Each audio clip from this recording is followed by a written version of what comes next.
Salut les vidéastes sous-marins. Aujourd'hui, on va parler d'un setup super sympa pour faire des bonnes photos et des bonnes vidéos en restant compact. Mais bon, avec un prix qui est quand même assez élevé. Donc on va parler du RX100 Mark VII avec le caisson Nauticam. Je vous donnerai aussi quelques conseils pour les prises de vue sous l'eau et puis les bons réglages pour faire de la macro et du grand angle. Et puis on va aussi parler de quelques accessoires. Allez, c'est parti. Donc un petit récapitulatif de l'appareil photo, le RX100 Mark VII, donc c'est un compact, sûrement le meilleur compact du marché. Il a un capteur de 1 pouce qui fait des photos de 20 mégapixels et on peut aussi filmer en 4K 30 images par seconde ou en HD 120 images par seconde. Il a un équivalent 24-200 mm, ce qui est énorme, soit du grand angle, soit du zoom. Par contre, si on ne rajoute pas de dioptre, on peut prendre des photos de 8 cm à jusqu'à 1 mètre en 200 mm. Pour la vidéo, il fait du S-Log2, du S-Log3 et du H-Log. Donc vraiment super simple. L'autofocus est incroyable. Il fait autofocus sur l'œil ou l'œil des animaux. Et en fait, il a un autofocus quasiment aussi rapide que le A1 de Sony, qui est le flagship de Sony. Comme on l'a dit tout à l'heure, c'est pas un appareil bon marché, c'est à peu près 1200 €.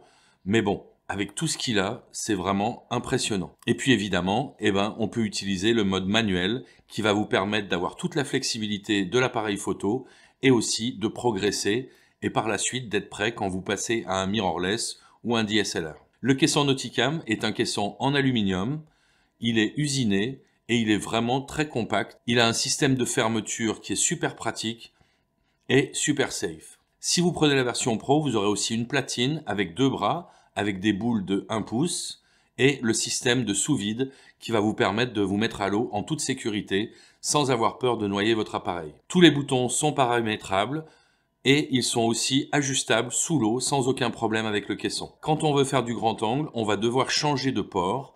Donc on a un port de base qui est fait pour la macro et la super macro et où on ne peut pas aller à 28 mm. Et autrement, si on veut faire du grand angle, on doit changer de port et rajouter un port WWLC. Alors avant de vous mettre à l'eau, vous allez choisir donc si vous voulez faire de la macro ou du grand angle. Et puis après, vous allez fermer votre caisson. Et puis vous allez actionner le bouton qui va tester le sous-vide. Fermer votre caisson. Et ensuite, faire le sous-vide. Et là, un bouton vert va apparaître. S'il reste vert pendant une dizaine de minutes, normalement, vous n'aurez pas de problème sous l'eau. La probabilité qu'il y ait un problème mécanique par la suite est quand même vraiment très faible. Comme on l'a dit tout à l'heure, l'un des inconvénients, c'est qu'on peut avoir 2 ports différents. Mais en règle générale, on va quand même savoir à l'avance si on veut filmer des grosses bêtes ou de la macro. Quand on va faire de la macro, il va falloir prendre une dioptre. Ça va vous permettre beaucoup plus de flexibilité puisque dès qu'on zoome un peu dans l'objectif, on atteint des distances de focus assez longues. Par contre, avec une dioptre, même les plus petites qui existent, les plus 5, la zone de netteté va se faire à partir de 5 cm environ. Elle sera très courte, mais surtout si on a un équivalent de 200 mm, vous vous rendez compte qu'on va pouvoir faire des images de sujets très très petits. Quand on va vouloir se mettre en grand angle, on va changer le dôme, donc on va mettre le dôme WWLC. C'est assez facile et ça permet de faire des très bonnes photos de grand angle et aussi des photos de grand angle avec un premier plan proche. Donc des trucs vraiment sympas. Pour l'utilisation sous l'eau, le caisson est un petit peu négatif, mais si vous voulez, vous pouvez rajouter des flotteurs qui vont vous permettre d'avoir un caisson complètement neutre et de l'utiliser avec une seule main. Comme on l'a dit, donc si on veut faire de la macro, on va utiliser une dioptre et là, ce qu'on va faire, c'est qu'on va zoomer, donc au minimum, on va dire à 70 mm et on va pouvoir choisir quelle magnification on va avoir. Donc si on est à 70 mm et sans la dioptre, on va pouvoir prendre des photos d'animaux de taille moyenne, des poissons, etc.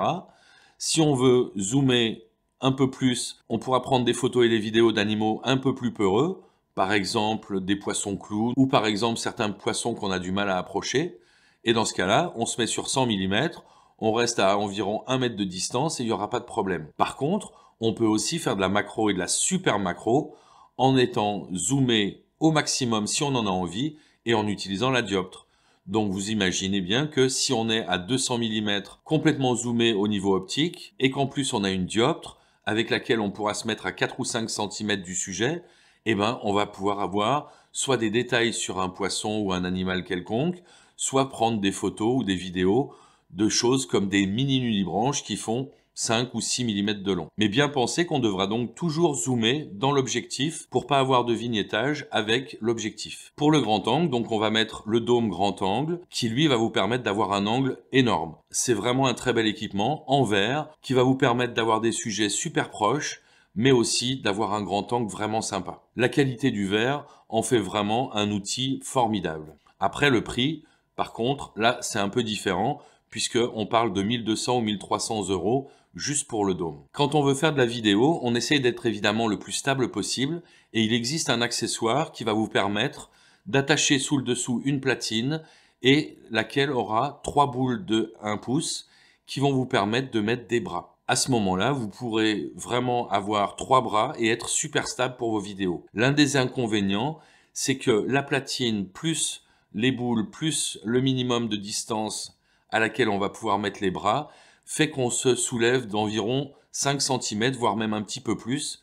Et comme on veut essayer d'être le plus proche souvent du fond, parfois ça va être un petit peu compliqué. Mais bon, pour des sujets moyens ou des sujets de base, c'est vraiment sympa de pouvoir se stabiliser complètement. Il existe un viewfinder pour voir un peu plus gros qui magnifie un petit peu la vue, mais il utilise l'écran à l'arrière de l'appareil photo et il est complètement droit. Donc je trouve que c'est pas vraiment intéressant. Il est possible de faire des vidéos en utilisant les modes log. Donc ce sont des profils plats, c'est-à-dire avec peu de contraste, que l'on va par la suite corriger en post-production. Alors ça permettra d'avoir par exemple des vues sur le haut avec le soleil et d'autres choses qui sont relativement peu exposées et arriver à corriger tout ça et à avoir une image vraiment sympa. Il existe les modes S-Log2, S-Log3 et H-Log.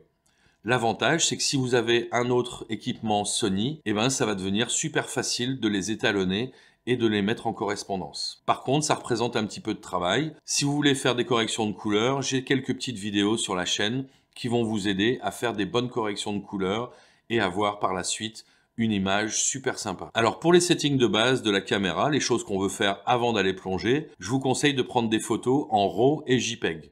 Comme ça vous permettra d'avoir toute la flexibilité du RAW quand vous voulez travailler sur les photos qui sont super bien mais potentiellement pas très bien exposées.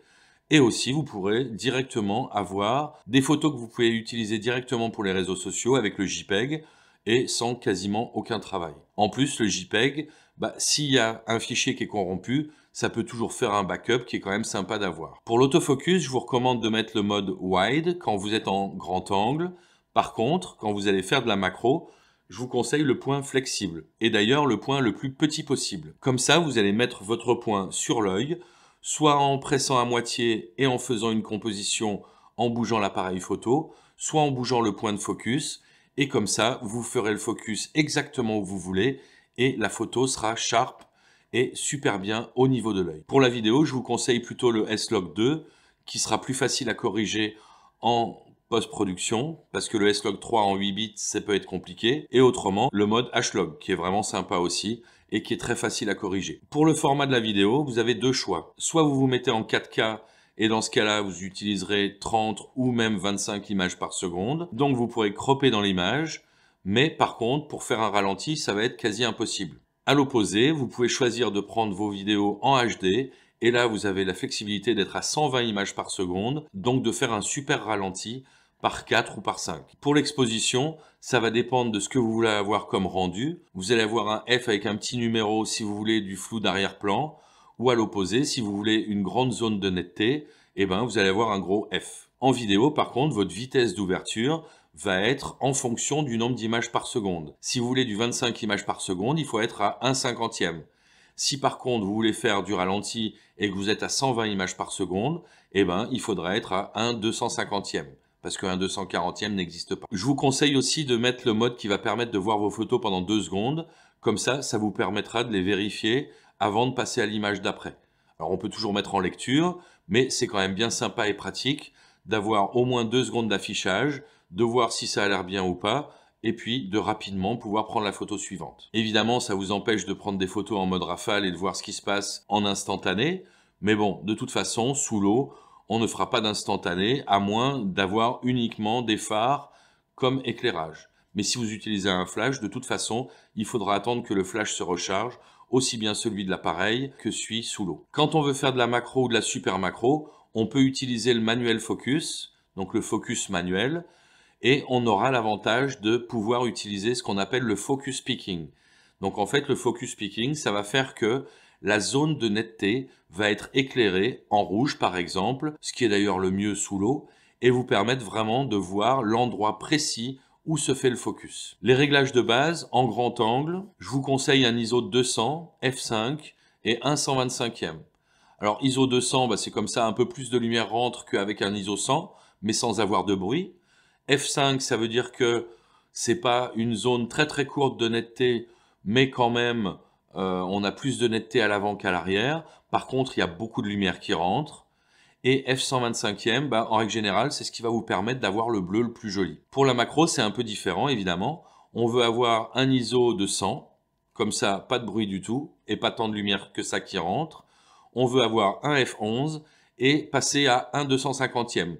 Surtout quand on utilise le zoom énormément et qu'en plus on a la dioptre. En fait, ce qu'on veut faire, c'est qu'on veut éviter le flou de mouvement, donc avec une vitesse rapide. Un F élevé va permettre d'avoir une zone de netteté assez grande, donc plus de facilité quand on a un sujet qui est tout petit, et un ISO assez petit, comme ça on laisse peu de lumière rentrer. D'une façon générale, on va avoir des flashs ou au minimum un flash quand on va faire nos photos en macro, et on veut vraiment essayer d'éviter le plus possible d'avoir la lumière ambiante qui rentre et avoir que la lumière de ce qui est flashé. Ça va vous permettre, par exemple, si vous avez un arrière-plan avec de l'eau, d'avoir un arrière-plan noir. Voilà, j'espère que ça vous a été utile.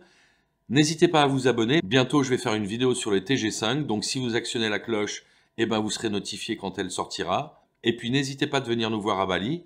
On organise des workshops, des ateliers photos, des journées photos de formation, mais autrement, on peut juste vous aider en safari ou à la journée avec des spotters particuliers qui vont vous permettre de passer tout votre temps à faire des photos et pas à vous inquiéter de votre binôme. Allez, à la prochaine. Bonne bulle!